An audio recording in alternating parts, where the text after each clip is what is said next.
On Philadelphia, Jaron Ennis blows out Usima Lima within one round.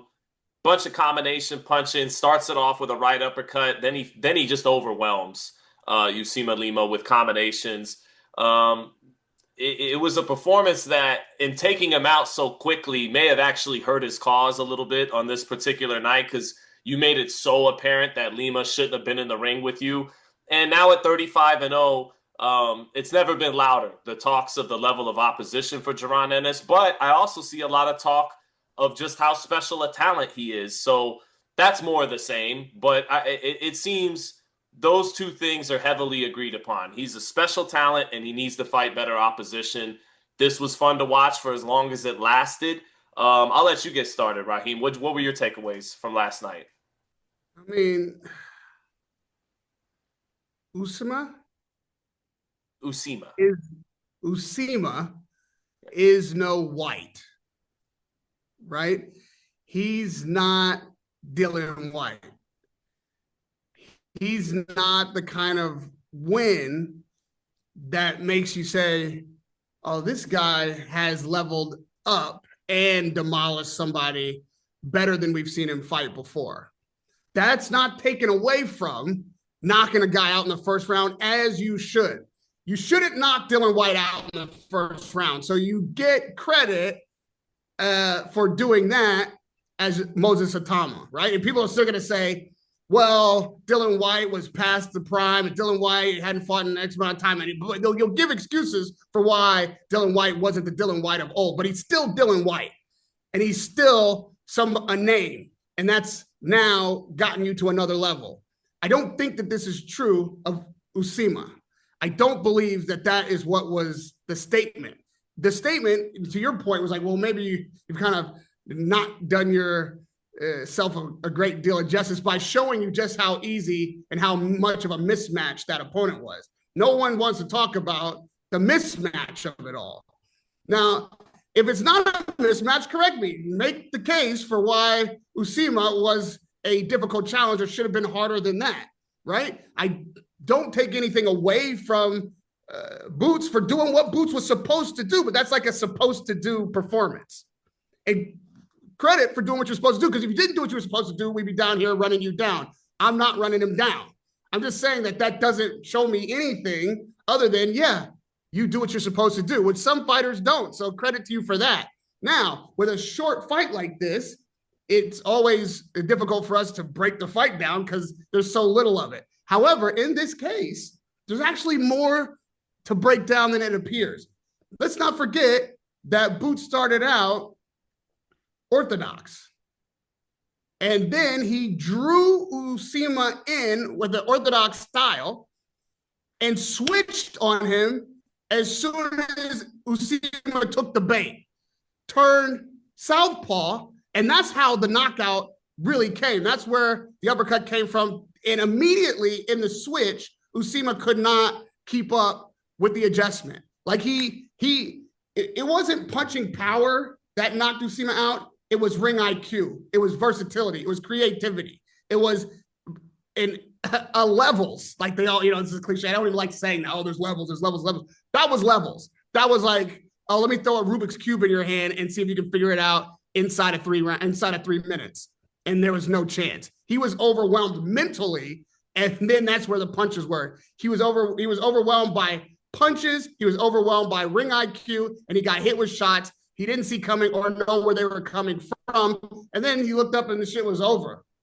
So that, to me, is the best credit to Boots. Not that he was able to stop Usima in one round.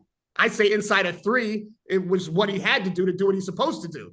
But the way he did it, I was impressed by that technique. I was impressed by the way he decided to execute.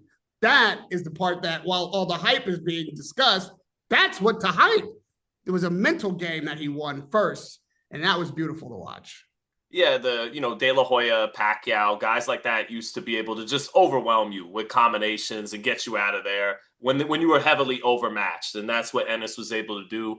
And I think even in that, however long it was, 90 seconds or so, I think he showed what Jaron Ennis is about. He is as talented as creative offensive dynamo as there is in the game in terms of just pure talent.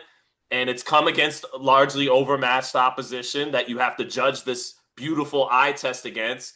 And then kind of like when he knocked out Thomas Delorme 4 years ago in one round, you still see the flaws. And that makes Boots such an exciting watch for me, that he's as talented as anybody in the sport. On any given night, he could look like a potential pound for pound #1 guy, have all the tools for it. But then at the same time, he takes so many chances in the exchanges that leave himself vulnerable that I can see him getting beat one day from someone who's not a pound for pound. I could see Bakram or Vergil Ortiz beating him, but I can see him lighting them up and becoming a star, putting on star, making performances. So you got a really exciting fighter in his prime, a guy who's got all the talent in the world to make the highlight reels, but enough vulnerability that he could get knocked off on any given night if he's fighting the elite in the game. So that's what you saw, because there's a few clips, and I mentioned Pacquiao earlier. If you pause Pacquiao in a single frame, you could catch him in very compromising positions and everything. But they're a part of the special ones that can get away with those kinds of things. But that being said, you still see it. His chin was out over his front foot a few times. He would square his feet up when he throw his combinations to get him out of there. And he was just against a guy who can't take advantage of that kind of thing. My two questions is, how much can top-level fighters take advantage of those kinds of things? And how much will Jaron, fighting those level of guys, tighten it up? Because I suspect he will. I suspect he'll tighten it up, fight more discipline behind the jab out of both stances, and not look to force and accelerate power shots to the body and head and combinations. I think he'll eat his vegetables a little bit more both when he needs to. But that remains to be seen. We don't know if that's the case. His flaws could just be his flaws regardless of who he's up against. It remains to be seen. That is hubris. We have to decide. Well, we have to find out.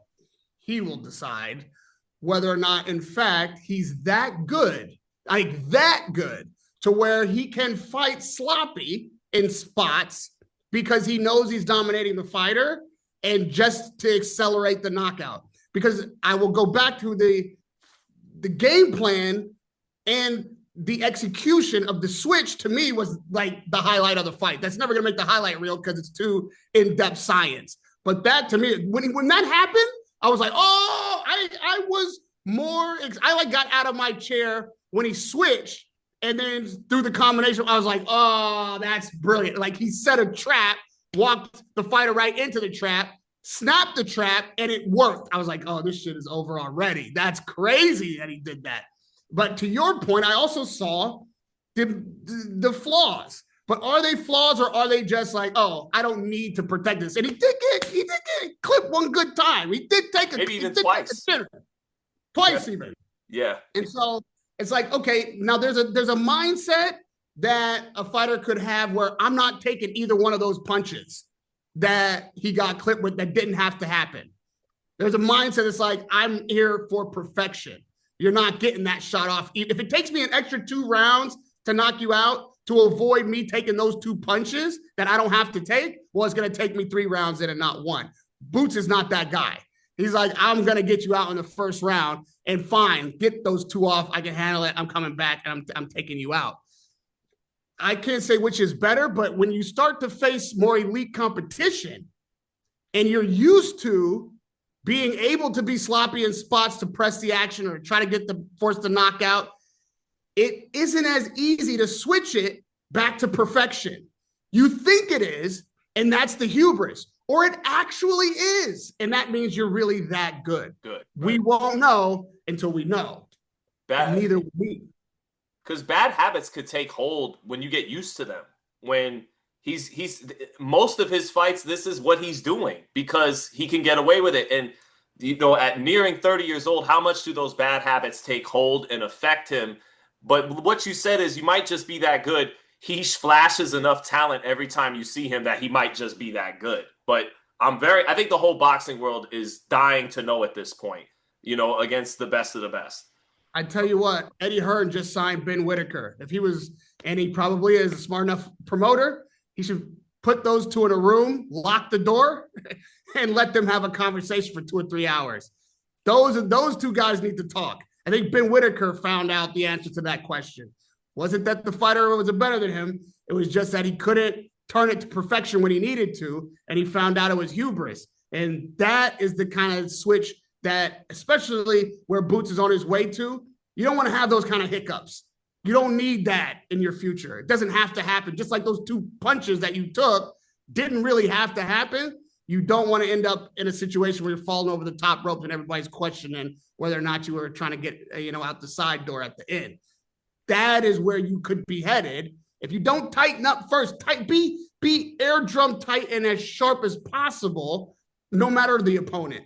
Then when a guy surprises you, who knows? Usima could have been that guy last night. We don't know. Anybody on the night can be the guy. And if you're not ready for that, or if you're getting ready for a real serious opponent and you're thinking that you can just flip the switch because you know how to do it, you just don't usually do it, any boxing trainer will tell you bad habits stay with you. How you train is how you fight. Well, how you fight is how you fight. So that's that, and as analysts and such, we look for critiques. It's, the guy knocked him out in the first round. So we're looking very inside for critiques. Nobody's hating. We're just talking about the things that we see because we know the sport and the things that you might want to look out for next time out. First round knockout, hard to be critical of that. And I'm celebrating how it happened. It wasn't punching power. It wasn't even combination punching. It was ring IQ was the star last night. But that same IQ better make him know that kind of porous defense, even when going after the knockout, will not get it done at the next level. No. And again, there's plenty of examples of this in boxing. Floyd fought Sharmba Mitchell, and I remember Sharmba popped him with a nasty two-piece right before Floyd stopped him the next round. That's not a two-piece Floyd's getting hit with if he's not in with an old little faded Sharmba Mitchell, right? And Terence Crawford even, David Avanesian catching him over the top in their fight before he slept him. And even to a degree, Mean Machine, who he said was, it's like, well, he said after the fight, Mean Machine hits harder than Canelo. And it's like, well, yeah, you got hit with a harder shot against Mean Machine because you weren't on your P's and Q's like you were for Canelo.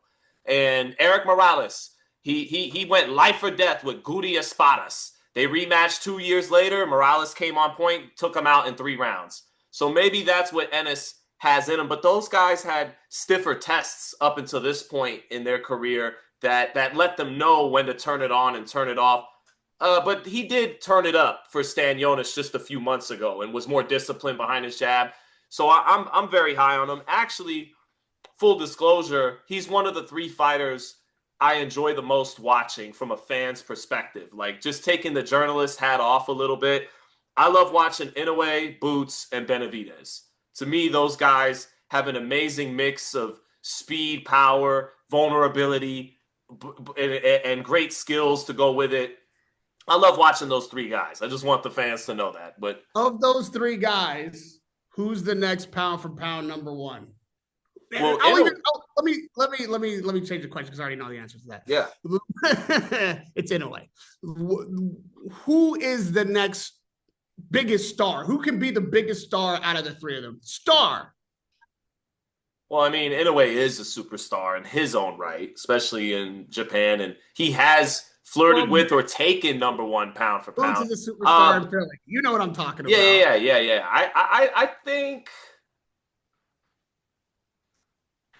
I think Benavidez, if he would have got the Canelo fight, would already be there. But, that's a coulda, shoulda, woulda. If my aunt had, balls. Yeah. It's not easy. It's not. Like with the I'm tempted to say Benavidez. He's the guy in the highest weight class with the fan base in this part of the world that supports boxing, is the easiest to get ticket sales out of and everything. So Benavidez, if he gets to fight the Russians, better be Evan Bivol, and if he beats them, and I believe he can, especially with his youth advantage, then I think Benavidez can come back to the United States a star.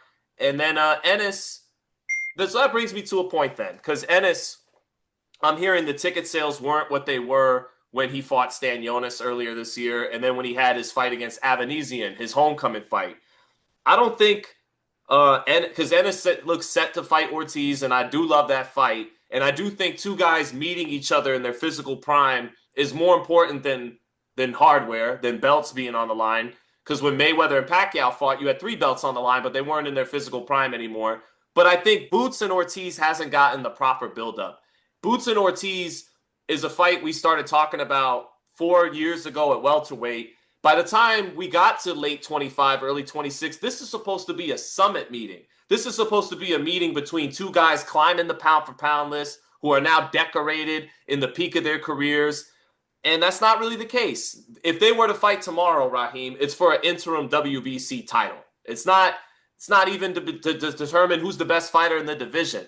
I do wish, and I talked about this on Sean's show, this is part of an indictment of the existing regime, the administration of boxing, the powers that be, who are losing their power and influence to new forces. But this is part of why. You know, Ortiz and Fundura's fight is called off now, and Fundura and Ortiz should be fighting each other. How was the WBC allowing two fights 2 weeks apart from each other to be for their title? That's just ridiculous. And then for Boots, you got a guy like Bakram Murtazalia been sitting on the shelf since he beat Tim Tszyu. I would love to see Boots. In a perfect world, Raheem, Boots and Ortiz can wait until Mexican Independence Day and next year. And Boots could fight Bakram and Ortiz could fight Fundora. And then they'll fight each other in a unification that means a lot more than it would mean right now. But I still love the fight. And you touched on Boots having creativity and versatility earlier. That, to me, gives him the edge over Virgil Ortiz, who struggled with some of the athleticism and awkwardness of Madrimov before he got to him in the late rounds and broke him down. But then at the same time, Ortiz is more fundamentally sound than Jaron Ennis. He keeps it more textbook than he does. And his hand speed and combinations are very underrated. It's a great fight, but I do favor Boots. What do you make of all that, Raheem?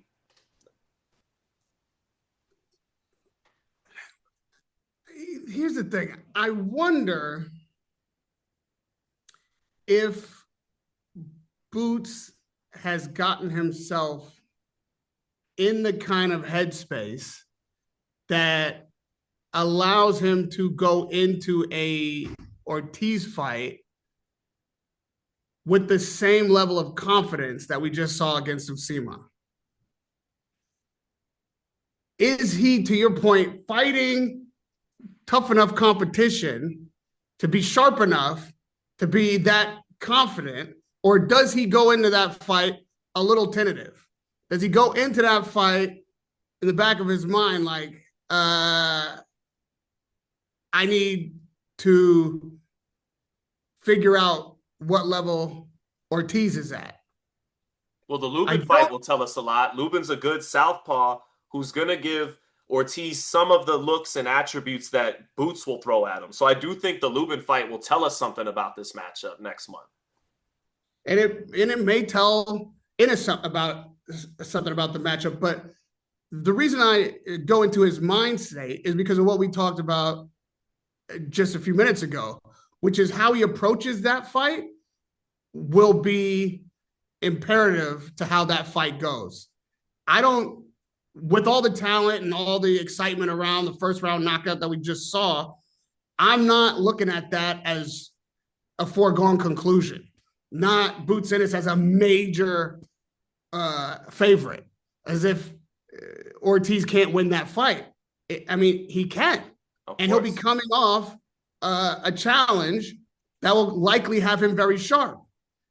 If there is hubris in the way that Ennis is, if he goes in there with the mindset of Eddie Hearn, after Eddie Hearn's, which is what Eddie Hearn is supposed to be doing, he's supposed to be talking like that. But if Boots has that mentality, like I'm that guy that Eddie's talking about, and it approaches that fight and that mentality, I think he can find himself in trouble. I think he can find himself in a kind of fight he doesn't want to have, or be trying to catch up in the second half of the fight.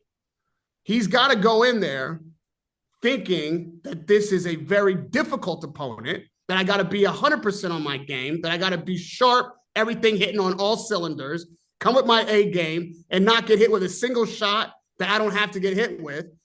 Do the game planning like you did for Usima, which again I thought was brilliant, but go in with that mindset. The way he's talking is the way he should be talking. I just hope the way he's talking is not the way he's thinking. Like, oh yeah, in and out like a robbery. Like this guy's gonna be like every other guy. That would be the mistake, and I hope he doesn't make it. No, I suspect though that now a few things could happen in that fight. His flaws could get exposed. He could get exposed for being more sizzle than steak, for being like Steve Francis back in the day. Like, man, that highlight reel is beautiful, but in efficiency and actuality, not as great in substance as it is in flash. Very possible. But I think he tightens things up. I think he just tightens everything up, dials up his focus for that assignment, and I think in that scenario he's a little bit too much, even for a kid with for a fighter like Ortiz who throws heat, who has a lot of firepower, good size, good jab, speed and power. Ortiz brings a lot to the table. Like he's a burgeoning star, and we all know that in his own right. I just suspect Ennis tightening his game up a little bit and having that extra edge to him heading into a big matchup. He'll be a little bit too much for even a guy in his prime like Ortiz. I would favor Ennis, but that's why they fight the fights. He could get exposed. Does this fight last Saturday, or let's say go well into the future, Ortiz, and he beats Ortiz, what does Ennis have to do to get in a position where Crawford needs that fight, should fight that fight, where he deserves that Crawford fight? Well, if it's all about Terence Crawford and it's kind of forsaken the 154-pound goals for now, like because again, this would just be for an interim title. So if you beat Ortiz and you go, forget Bakram, forget Fundora, I'm aiming for the head, I'm going for the big fish, then you have to go up to 60 and get your hands on some hardware. You have to get Eddie to get Adames in the ring, particularly Janibek. Now, because now there's talk of Crawford maybe with Janibek, which is a little surprising to me because Janibek's definitely the best middleweight. He's the unified champ, but he has no name. And at 38 now, it's like, really? So after fighting Canelo in front of 70,000, Janibek does enough to get you up in the morning to train and everything. But if Crawford's got some boxing nerd in him like I do, and becoming 6th division champion and middleweight champion, that's enough. It doesn't have to be 70,000 people, Allegiant Stadium, a big name. I just want hardware. I want more trophies in the case. Then I'm all for it. But if Crawford's not interested in that assignment, then, and if you're Jaron Ennis, don't forsake the 154-pound division without a real hope of landing the fight. Have Eddie and your people reach out to Bud and go, hey, in this scenario, if I go up to 60 and I grab 2 belts off Janibek, and now you fighting me is for the legitimate lineal middleweight championship of the world. How's that sound? Can we make that happen? And then even if Crawford goes, no, I got dibs on those 2 belts. If you want Crawford, go up to 60 and make it make it an undisputed title fight if you can. And that's probably your best bet, because then Crawford has a chance to become the legitimate middleweight champion of the world, 6th division champion, lineal, undisputed in every weight but 154 that he's ever competed at. Maybe that's enough to entice him. But I wouldn't hold my breath for Ennis's chances of ever landing that fight with Crawford nearing 40 and Ennis still having a lot of catching up to do to make that a worthy assignment for Crawford. And nobody's been begging for that fight for the last couple of years more than me, but I'm also realistic about it. If you're advising Ennis, do you do what you just said and go for the fish at 60, assuming like all that will work? Like if you made that call, I gotta feel like I got a real chance of landing it. I don't want to go on a wild. If you made that call, you're like, hey, yeah, I get Janibek, I get the 2 belts, we'll fight for undisputed. Can we make that deal right now? Let me chase it, and if I can do my job, put your word on the line at least, and say that you'll have that fight. Would you navigate that route, or yes, are you clearing out 54 and being undisputed at 54 and telling anybody, come see me here? Well, here's the thing. I see the fans on Twitter loving the matchup. and they're warmer to it than ever, which kind of surprised me. I'm like, now that they're two weight classes apart, and the gap in accomplishments is even wider than it was at welterweight, and Crawford's on his victory lap after Canelo, but they seem hungry for it. So I think if you have a chance of getting Crawford, you go for it, and you forsake 154, and you let people like me point out that, hey, that was awesome that you won the Ortiz fight, but technically all the champions, you didn't fight any of them, and you moved right. Who cares? If you can get Crawford, get Crawford. 100%. Yes, that would be the play. And in that dream scenario, 160 for hardware, the fight's beautiful. You have to forgive me because I'm just asking questions. Yeah. Let you cook because I want to eat this meal. Yeah. I've been seeing on social media, and who knows what the truth of it is, because I see something too many times without it actually coming out of the fighter's mouth. I assume it's bullshit. But I mean, we've all seen the $100 million is what it's going to take to get Terence Crawford back in the ring. There's no $100 million fight for Terence Crawford, not even a rematch with Canelo, not even right. Benavidez. He couldn't fight anybody for $100 million. So obviously, if that's the case, we're never seeing Crawford in the ring again. So with that said, what is, if not Ennis? Like, okay, I say Ennis hasn't earned it. He's not, like, for all the reasons. We don't have to go through them. That Terence is Crawford there really a sexier matchup out there? Right. No, I get what you're saying. Like, is there really a more desirable matchup? Forget that Boots is unaccomplished. Forget that Boots just got to 54 and he's two-weight class. Is there any other matchup boxing fans actually want to see more than that one? The answer might be no. Yeah. And so, like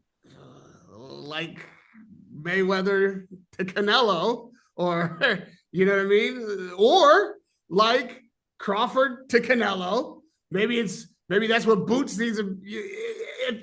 If that fight happens at 160, I cannot think of a fight for Terence Crawford I would rather see than Crawford Ennis at 60. I cannot think of a fight. Ennis just has to make it make sense. Yeah. Gotcha. Yeah, but I mean, even it doesn't even make sense, though. Fuck all that. Yeah. It didn't make sense. Fuck all that. I want to see the fight. It's still the fight of most, like, what other, you might say Benavidez, right? Do I want to see Crawford Benavidez? No. If I seen it, if it was happening, we're all about it. Oh, that is major danger. But I want to see, I want to see Benavidez. Beterbiev. I want to see Benavidez. Bivol. I'd rather, I guess maybe I could say Crawford Bivol. I'd want to see. But even that, and that's probably a close second. It's a second. I'd still just love to see if Ennis could do something with Crawford, or if not, how Crawford dominates him. Like, that fight gets me talking more than any other fight I could see for Crawford. While there are other fights out there, none of them $100 million, but also they're both Americans. Like, you put that fight on American soil, maybe go to Philly, make it even more, you know what I mean? Like, go into his backyard, or go, you could make that fight a super fight. Put it in Madison Square Garden.